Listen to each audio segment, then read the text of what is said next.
correct there? And I'm sure every one of you has had an extensive training course on fall protection, correct? That's pretty much the way the ocean people are. Fall protection is a real small part of the industry as far as safety equipment. We're all familiar with hard hats and safety glasses and all of that. Unfortunately, this is one of the most dangerous parts of the safety system. And to compound the problem, nobody knows anything about fall protection equipment, including the ocean inspectors. So for the most part, it goes totally unnoticed. The people go right to ground fault interrupters or ladders without ladder shoes because it's easy to solve, easy to see, so you accomplish something. I've been involved with fall protection for about 13 years now, and it's kind of become an avocation for me that we try to solve some of these problems with fall protection. There's a lot of equipment out there, a lot of people use the equipment, but unfortunately the equipment that's out there can be a lethal weapon. Everything I tell you today, unless I footnote it, is just my opinion, because as far as I'm concerned right now, there are no adequate fall protection standards to protect employees from the hazards of the fall. The current fall protection standards are a joke. Of course, that's my opinion, and but I think they are. It's ridiculous what's going on with fall protection. We'll get into that as we go through it. And there are new standards coming out that look pretty promising, but they're rarely limited in scope, so it's not going to be that appropriate for you to start to memorize standards and rattle those off. So my goal today is just to get you acquainted with the equipment that's out on the market and make you feel a little bit more comfortable. And if you do that, you may be able to help some of your customers by at least pointing out some of the obvious things that at this stage they don't even know about. Trust me, there's very few people that know anything about fall protection. But I'm going to start off with all the basic stuff, so at least you'll have an understanding. So when you see somebody wearing something around their waist, you can say, hey, I know what that is. And then we'll go on to some more of the sophisticated stuff and where things are going in the market so you feel more comfortable. Once again, if you have any questions, anytime I say something or do something, please stop me. Even though we're videotaping, we can always turn it off if there's any four-letter words that may come out of this. All right, I'm going to start off with the belts because they're the basics of the fall protection system. And even though the manufacturer I represent doesn't like me to say this, my theory on safety belts is they're just like aspirin. They're all exactly the same. There's nothing unique about a body belt. They've been around for 50 years. They all basically do the same thing, and they all basically do it about as well as the next one. The original body belts that were in the market were made out of leather because that was kind of the neat, macho thing to do, and they look real nice when they're on a guy, but if he ever did fall with one, they had a strange tendency to break in half, so it was a little embarrassing. So they went to cotton, and they worked a little bit better until they got wet and started to rot from the inside out, and then they would break. So finally we settled on synthetic materials. So for the most part now, I'd say 80 to 90% of the safety belts in the market you'll find are made out of either nylon or polyester. Nylon's the normal choice because it's readily available and fairly inexpensive. If you have people working around acidic environments, we're talking, I think, primarily construction, is that what you're thrusted? If you got people washing down bricks with uriatic acid, that will affect nylon, so it's better that they use polyester material instead of nylon. So that's just the basic. But the nylon isn't going to fail if they don't do that. They'll just get a little bit longer life out of polyester. So the webbings are all the same. The D-rings are all the same. OSHA has a few requirements on fall protection. Basically, those requirements are strictly the strength requirements. They have no design requirements or function requirements, which would be the obvious thing you want to do. Instead, they go to the unobvious and just make sure all the hardware components are strong enough so they don't break. Not caring at all about what happens if they're used improperly. So all the D-rings are the same. The only difference is in the buckles. And there's basically 4 types of buckles in the market. So as far as safety belts, the only thing I want to do is point you to the 4 types of buckles and give you my opinions on them. This is the first type of buckle that's been around forever, and you'll still see quite a few of these, hopefully not in my area, but you will see them in other areas. This is called a double pass belt, and I'll give you a shot from the side. The way you can identify a double pass belt, if you look at it from the side, it'll be flat. You look at it from the top, you'll see a big wide slot. And I think the way they got these things is they bought them up from the military after World War I, and they're probably still using the same buckles. I wouldn't be surprised. The way these work is you go through the belt one time, and then you go back through it the second time. Now the concept here is pretty good. The idea is now in the event of a fall, the force is equally distributed across the entire width of the webbing. We have no point loading on the webbing, so we won't have a failure of the belt material. and you have universal sizing. So from that standpoint, it's a good idea. What's a bad idea about this belt is that it's dangerous. If the worker forgets to go back through the second time, or his supervisor, who knows nothing about safety belts either, forgets to tell him to go back through the second time, and then he happens to tie off and fall, that kind of strange problem because he falls all the way to the ground. It's a perfectly legal belt. OSHA says it's great. I personally think it's a piece of junk, so I don't recommend this belt. Now, all the manufacturers that make this belt are aware of this problem. So, of course, they sew an infamous label on the tongue saying, warning, please go through 2 times on this belt, or you might be a little embarrassed when you're on the ground. Now, we all know what happens in the real world, so we all know what happens to that label that they painfully sew on there once it's been out in the field for 2 weeks. So we'll see the stitches that go around in the square, and someone says, gee, I wonder what was on there. So if you see that belt, I suggest you tell them to throw it away. Now, an improvement on that belt is what one manufacturer did called a single pass belt.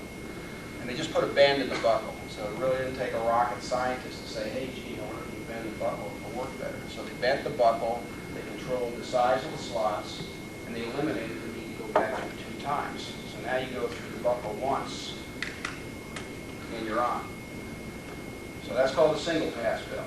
It has the same benefits of the double pass in the fact that you basically get universal sizing, and you also continue to spread the impact forces across the entire width of the webbing, so you eliminate the point load. The only disadvantage of this style of belt, particularly in the construction market, is unfortunately the more you use the belt, the webbing will start to swell, just because of the friction and the abrasion, and it'll absorb moisture and dirt. So the more it swells, the more difficult it gets to go through the buckle. And so that gets to be just a usage problem, because it'll start to get harder and harder to go through. But from a safety standpoint, it's a good belt, and that's called a safety pass. All right, the third style is the one that you'll see the most, and it's called a tongue buckle belt. And it's been around forever too, and it's the most popular type of belt, and it probably remains so, and it's all because of one reason, is that little pin. For some reason, when a guy's 50 feet or 100 feet or 200 feet off the ground, there's something psychological about having that little pin go through the other side of the webbing that makes them feel real secure. And so I've learned, don't buck it. They want this belt. There's nothing wrong with this belt. It's a good system. The principal disadvantage of this belt is they may need 3 or 4 sizes. So the customer is going to have to make sure he has different sizes available, because you are limited to how many people this will fit. But this is called a tongue buckle belt. Everybody makes them, so there's nothing unique about this. The other reason it's very popular is it's exactly like the belt we've used ever since we were a little kid to hold up our pants. The only difference is the buckle's drop forward steel instead of stamped steel. And we reinforce the holes with brass grommets to reduce the danger of cutting through the webbing. So that's called a tongue buckle belt. The last style is a quick release belt, or sometimes called an iron worker's belt. Does anybody here have any dealings with iron workers? Nobody's that fortunate. If you do, you'll learn pretty quickly that they're without a doubt the most safety conscious guys in the world. You can't give an iron worker the newest safety product fast enough. They want to be they're on the leading edge of safety. They always wear their safety belts, and this belt was really developed by them. Sometimes it's called the Chicago Bridge and Iron Belt. I don't know if they're giving credit to those people or not for inventing it. But this belt is kind of unique. The way it goes on is like that. It clips on the front, and then you tuck this little strap in here. And as I said, the iron workers, you'll never catch them without their safety belts. But of course, they're not using it for a safety belt. They're using it for a tool belt. They may have 20 or 30 pounds of steel around their waist. Their little scabbards and all their other equipment. And they're also, not only are they real safety conscious, they're very cost conscious. So when they get their lanyard, they want to make sure that it doesn't get wasted. So they usually keep it in the back of the pickup truck in the plastic bag so it doesn't get dirty. They hate to waste their employer's money. But they are wearing the belt, and so now if they're working on a bridge and they fall, we hope they're working on a bridge over some water, because they're going to fall all the way to the ground, because they wouldn't dream of getting the lanyard dirty by tying off. So when they do hit the water, once they sink about 20 feet, they realize that they don't get that belt off and hurry, they're going to drown. So they reach down and pull this little strap, and it releases the belt. They swim to the top, and then they're like tadpoles. They get a new belt, new tools, and they start all over again. So that's the life of an iron worker. And that's why they use this belt. And that's the only reason why they use this belt. Now, a lot of people think ironworkers are macho, so they see this belt and they say, gee, I want to have one of those too. So now it's filtered into the construction market and into the industrial market. And the problem with this belt is that it's very possible for this thing to be pulled loose that far, be snagged on something that they're working around, and then still remain around their waist. So now he's wearing a safety belt, thinking he's protected, and if for some strange reason he decides to tie off with his lanyard to his knee, which is back here, and then falls, he's in for a big surprise. He's on that lanyard, pulls against his belt, and pulls the belt right off his body. So the advantage now of the employer, though, is at least he can use the belt again. So that's kind of, it's better than having it at the bottom of the river. All right, but for that reason, obviously there's some problems with this, and I don't recommend it. But once again, all these are legal. OSHA just has to make sure that it's strong. It's a strong belt. So there's 4 types of belts: a single pass, a double pass, a tongue buckle, and a quick release. Of the 4, I'd recommend only 2, either a tongue buckle belt or a single pass. I think you'll find the most acceptance with a tongue buckle, but if the guy says, hey, I feel better with a single pass, don't stop him. I'll get into stopping a little bit later, but for now we'll just address that. So that's the first part of the system. The second part of the system is the lanyard, and now we'll go from 4 choices down to 3 choices. I'll try to keep the thing pretty simple. This is what most people use. And a lot of people ask me why it's called a lanyard. I don't know. In fact, you'll get into a lot of these definitions that we use. There's no logical reason why we use these terms other than we kind of think they're cute, so we use them, so you have to bear with us. But we call these lanyards. And it's a piece of rope with hooks on both ends. Normally, your lanyards are going to be made out of nylon. Once again, we went through the learning process of trying to use cotton or manila, finding a break. And you'll still find, by the way, a lot of manila rope out there, primarily for lifelines. I strongly urge you recommend that they get rid of the manila rope. It's not necessary anymore. It's just junk rope. Other than that, it's great.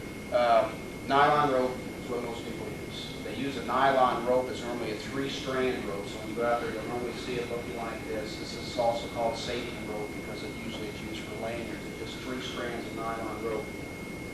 The reason they use nylon is nylon will stretch a little bit. There's some shock absorption in the nylon rope. You'll get about 20% elasticity with this. Now, the problem with that, or the misconception, is that's 20% full loading, which you'll never see that much loading because this has a tensile strength of about 6,000 or 7,000 pounds.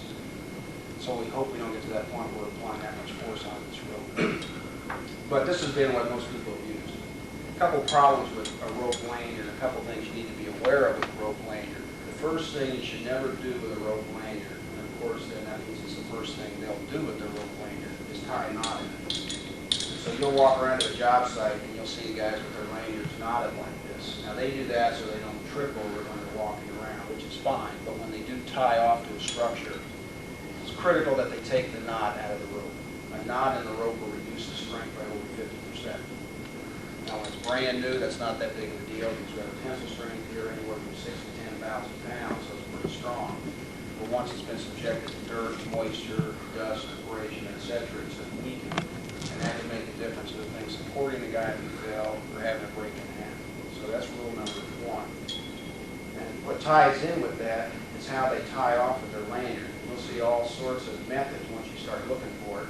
But one of the things they'll normally do is tie off around an I-beam or an angle line. If they're doing that, they're in essence doing the same thing as tying a knot. You put a real sharp bend in the rope when you tie off around a sharp radius edge like that. When you put a sharp bend in the rope, what you're doing is stretching the outside fibers of the rope, and you're compressing the inside fibers. So now in the event of a fall, the bulk of the force will be applied to those fibers on the outside that are stretched the tightest. And what can happen now is we get a progressive breaking action. One thread will pop, then another, and then later it can fail, fall, break completely in half. So we don't recommend rope lanyards for those tie-off applications. Now what that leads us to is the dilemma is that we never really know what they're going to tie off to. So even though in the past this has been by far and away the most popular type of lanyard material, I'm now recommending a strap,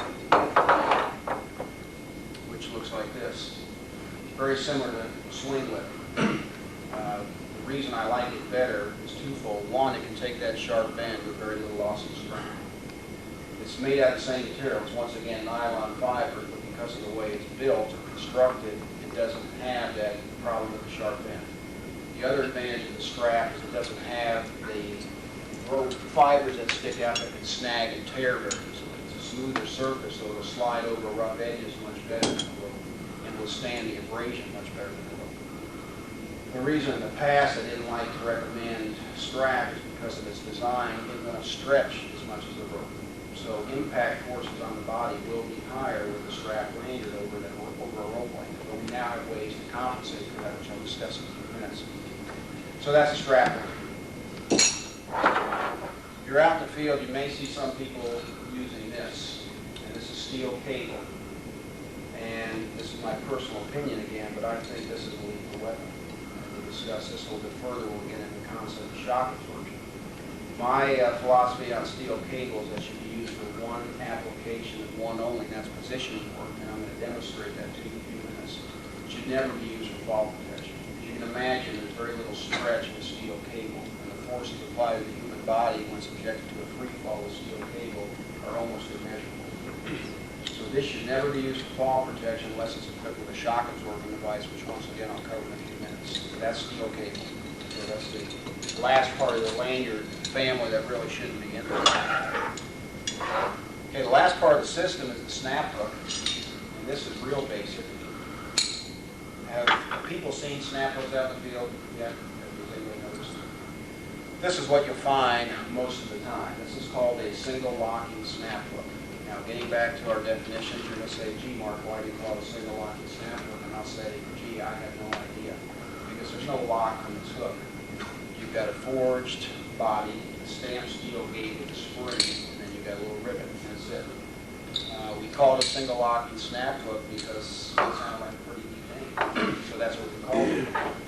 But as I said, there's no lock on the hook. You want to open it, you push on the gate, you let go of the gate, and it closes. Now the idea of the hook is hook up, you're getting ready to go to work, and you're protected because it gets onto that D-ring.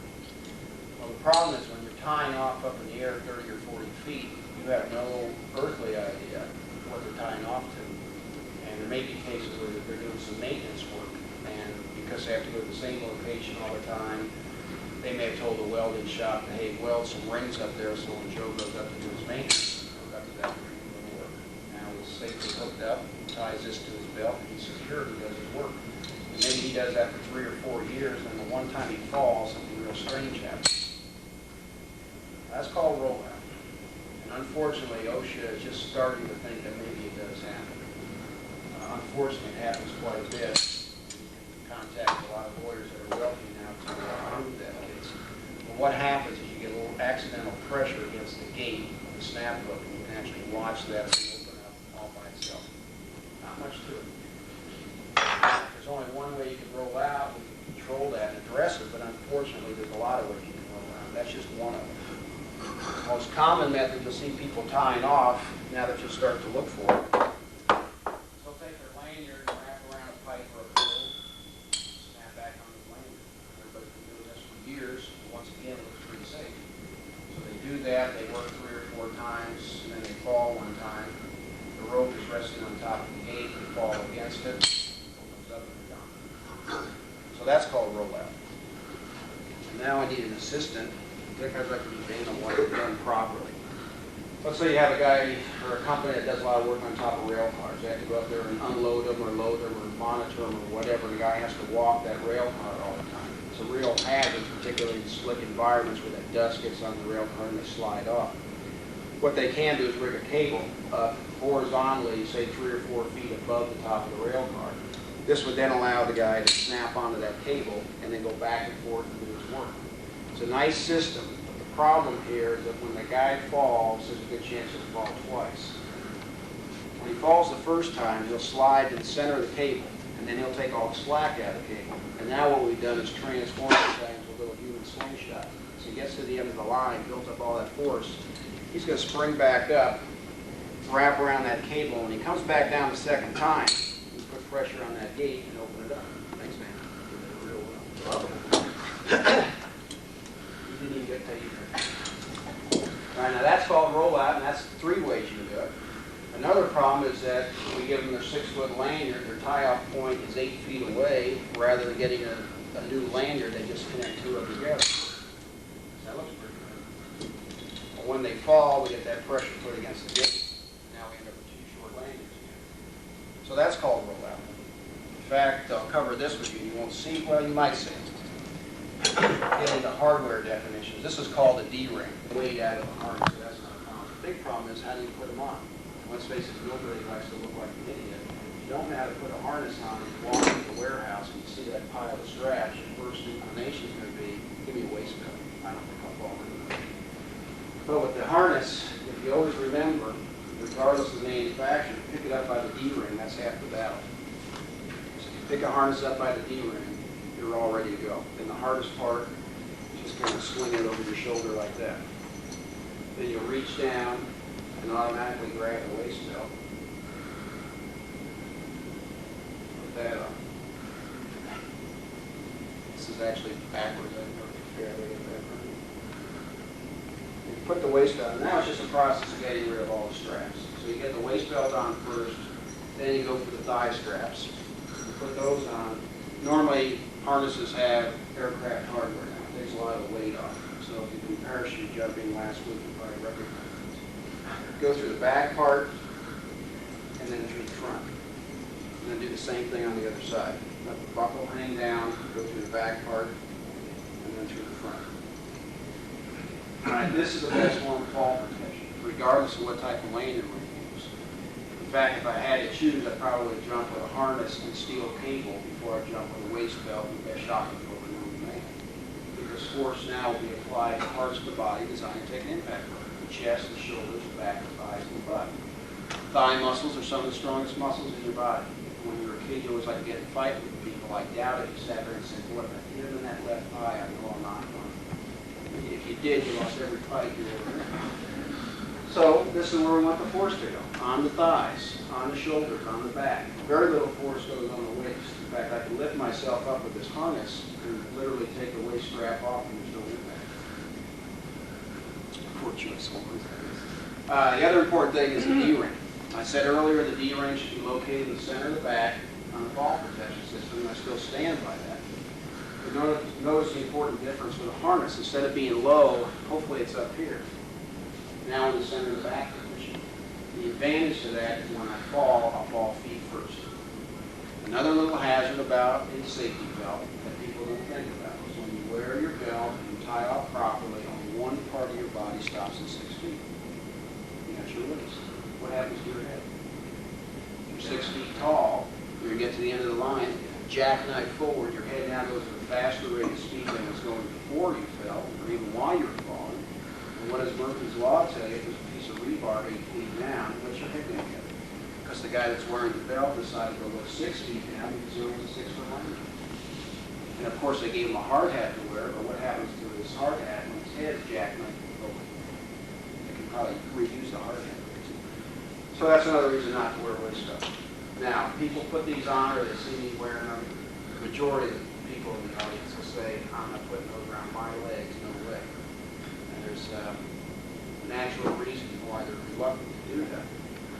I want to point out that these are thigh straps on this harness and not crotch straps. There's two types of harnesses on the market. There still are two types.